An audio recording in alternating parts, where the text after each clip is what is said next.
Humiwalay ka na dyan sa alyansa na yan. Siguraduhin mo, hindi pa nga ako na-convince eh. I want you to go to Hague and I want you to file the first person in the Senate to file an impeachment against your brother. Why?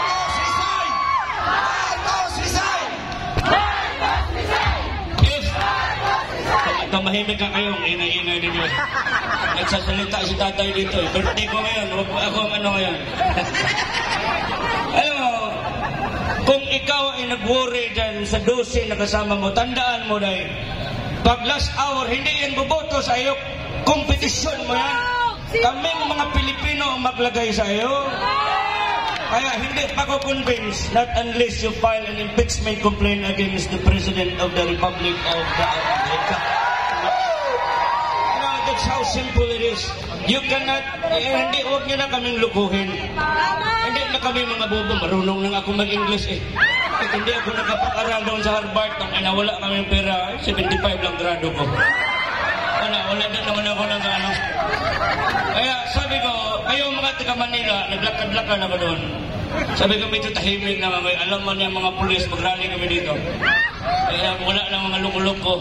Pero bago ako mag-uwi ng Mindanao, sigurado yung page ko, may mag-ano naman sa akin, butang ina, patayin ka ng ano. Sino magpatay sa akin, butang ina.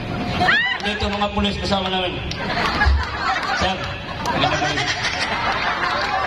if you, during my speech, I had once a speech for the PNP, I told them, during my presidency, sabi ko, I will do my best to war against the drug. Sabi ko, wala akong magawa, kundi I will have to reinforce and make my policemen empowered. Dublihin ko ang sahod ng mga pulis. Doble ba yan? Doble ba? Ito na, butang ina, ito na ngayon ang problema ko. Nung nag-umpisa na kami sa war on drugs, joker ako eh.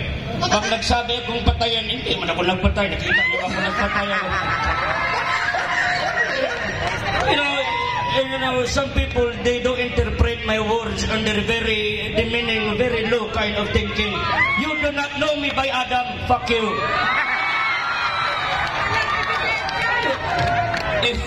If you cannot cope up with my thinking, ikaw yan eh, hindi ka matalino eh. Pero ito na, sabi ko naman, ang ICC, pinabintangan lang ako, nagpatay ako ng mga ano.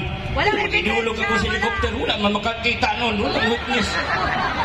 You know, I'm telling you this, in law, in accordance with the law, it's not about what you know, it's about what you can prove in the court, but now they have nothing to prove in the court. The people are here speaking for the truth. Ito pa pinaka-worst. Ito ng korte dapat. Court na yan eh. Saan na ngayon ang mukha ng korte? Saan na ngayon ang kredibilidad ng korte? Na sila pang bumaliktad. Pwede ba yun? Ay nako. Kung hindi pwede yun, dapat hindi naaabutan si Marcos ng election next year eh. Pa-impeach na natin yan. Okay, tanungin ko kayo. Kayo, isa.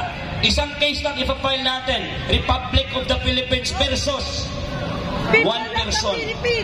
Ano ang i-file natin na kaso? Wag ako, baka titirahin ako. Sabihin niyo!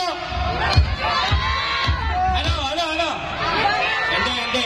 As I told you, it's not about what you know, it's about what you can prove in the court. But what we can prove, if we don't have evidence, we have to challenge him. Drug test here! Bakit ayaw niya magpa-drug test? Sabi niya. Bongbong, President Bongbong, anong gawin natin sa mga drug na hindi? Babahala kayo, tuloy-tuloy lang kayo dyan. Basta tuloy-tuloy lang. Baka aabot na di kayo kami.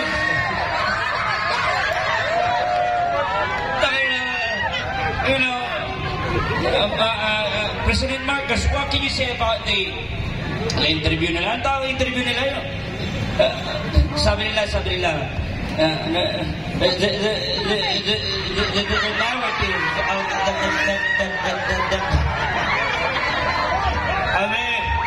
kumpiyansa kami sa alyansang ito dahil ang ito si Manny Pacquiao ng Bukidnon, ito sa Grangani po si Manny Pacquiao. Ha? Itong Gobernador Bong Revilla. Ito si Erwin Tulfo, Laking Davao. Ay, naku. Gusto niyo ng presidente na...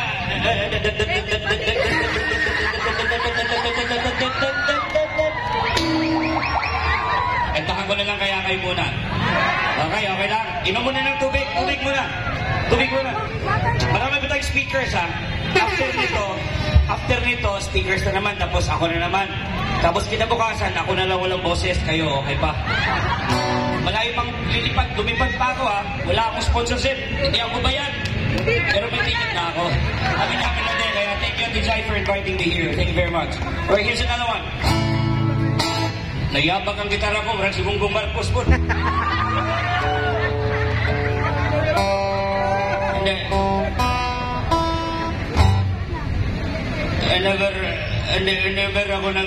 I never said na mag-Marcos ako. Pag nagnakaw ulit yan, bahala kayo. Ito, original composition ko para kay tatay. Masakit yung daliri ko para sa iyo. Ito na. Sa nagbigay ng sticker ko, salamat ha. Sinulat ko itong kantang to noong 2016 pag panalo agad ni tatay. At hindi ko inasahan, nakakantahin ko dito sa harap ng mga tao na ganito po kalagayan ni tatay. Isang pasasalamat para sa kanya. Pa-effects muna mga pare. Kaibigan, kababayan, kamusta ang bayan ko? Silangan saray bumangon, palights ng mga cellphones ng dahan-dahan mula pagkalog mo dahil sa mga kagaguhan. Ang dami noong minamaltrato ng mga adik na nasa kanto. Kayo nasaan ng mga abusado? Sa kulungan ng iba'y saniteryo. Salamat sa'yo! Salamat sa'yo, Tatay Digong. Inayos mo ang bayan. Pinalawak mo ang aming daan patungo sa kinabukasan. Salamat sa'yo! Salamat sa'yo, Tatay Digong. Kabataan ulit na buhayan. Ngayon lang namin nararamdaman. Tinood at ipauli na ang among tatay. Ulit na tayo. Ising kang isa kang buhay na bayani. Mabuhay ni Tatay Digong. Maraming salamat sa inyong lahat. Mag-charge na kayo. Okay, thank you very much. Ako babalik mamaya. Okay, tawag yung partner natin. Thank you, thank you. Mula sa Sarangani, palakpakan po natin muli. Before that, Tatay Digong! pasalamatan ko yung OFW sa pag-invite sa akin, headed by the President at the Jaya Sedo. Mabuhay ang OFW! Mabuhay tayong lahat ng Pilipino! God bless! Stay po tayo, walang gulo ha. Kasi pag nagkagulo, talo tayo. Ha? Pag mag-declare ng martial law, walang eleksyon. Utang ina ninyo. Ayos talaga to. Yes. Okay, palakpakan po ulit natin. Sarangani! Ngayon naman po, tawagan po natin ang isa nating kababayan, simpleng tao.